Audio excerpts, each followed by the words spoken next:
Guys welcome back to my YouTube channel. Guys आज हम करने जा रहे हैं ट्राउज़र पैंट की ड्राफ्टिंग और थ्योरी। कैसे हैं आप सभी लोग? उम्मीद करती हूँ अच्छे और खैरियत से होंगे। तो अब हम थ्योरी पढ़ते हैं, फिर उसके बाद डायग्राम समझेंगे। इस ट्राउज़र पैंट को बनाने के लिए 2.25 मीटर कपड़ा लगता है। पैंट बनाने के लिए फ्रंट पार्ट की ड्राफ्टिंग अलग की जाती है और उसके बाद फ्रंट पार्ट को ही रख कर बैक पार्ट की ड्राफ्टिंग की जाती है। अभी डायग्राम में समझाऊंगी तो अच्छे से समझ आ जाएगा। पहले फ्रंट पार्ट की ड्राफ्टिंग करते हैं, उसके बाद फ्रंट पार्ट की कटिंग करने के बाद फ्रंट पार्ट को ही उठाकर बैक पार्ट के कपड़े पर रख दिया जाता है। फिर उसकी मार्किंग उससे दो इंच एक्स्ट्रा लेकर की जाती है। बैक पार्ट के क्रोच एरिया के साइड से 2.5 इंच लिया जाता है। अभी डायग्राम में समझाऊंगी तो अच्छे से समझ में आ जाएगा। हिप, थाई और मोहरी की तरफ से 2-2 इंच एक्स्ट्रा रखा जाता है बैक पार्ट में। मोहरी का आधा रखा जाता है फ्रंट पार्ट में और 1 इंच या 1.5 इंच या आधा इंच एक्स्ट्रा लेते हैं सिलाई में दबाने के लिए। ठीक, और मोहरी में बैक पार्ट में मतलब इधर सिलाई की तरफ से क्रोच एरिया साइड से मतलब मोहरी में बैक पार्ट में क्रोच एरिया साइड से थाई, क्रोच एरिया और मोहरी वहाँ से 2 इंच एक्स्ट्रा रखा जाता है। मोहरी तक मिलाकर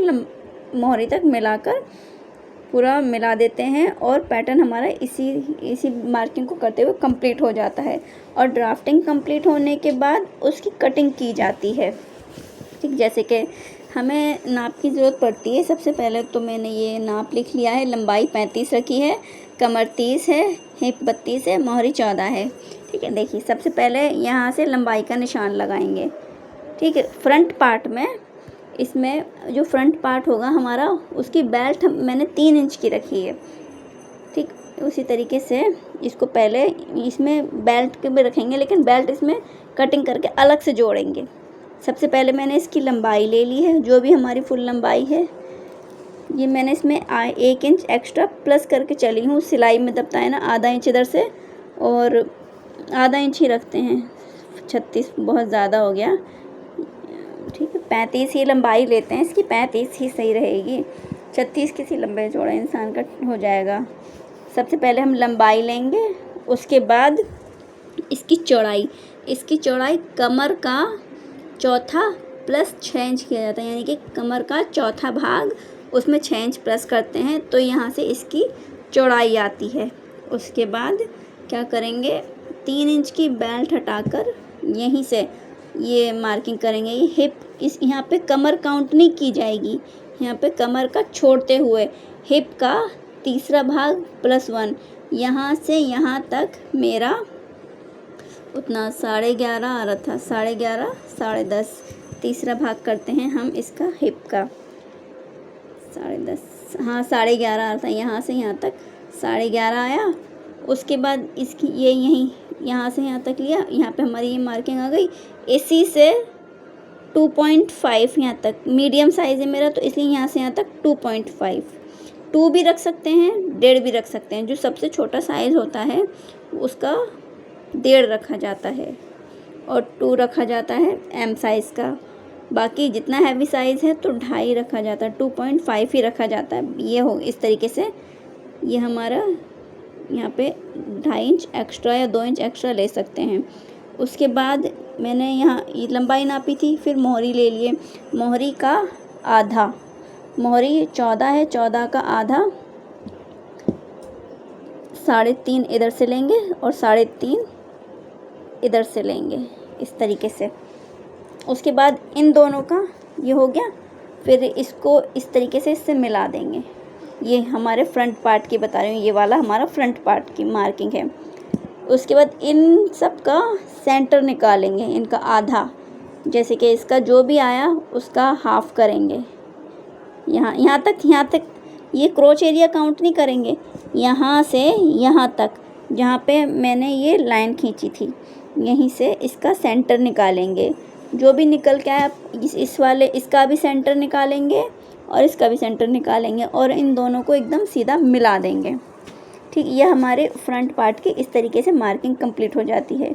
और ये हमारा बैक पार्ट है। इसमें सिर्फ मैंने समझाने के लिए मार्किंग कर रखी है। जितना भी ये मैंने ग्रीन पेन से ग्रीन कलर से कर रखा है ये बैक पार्ट का है।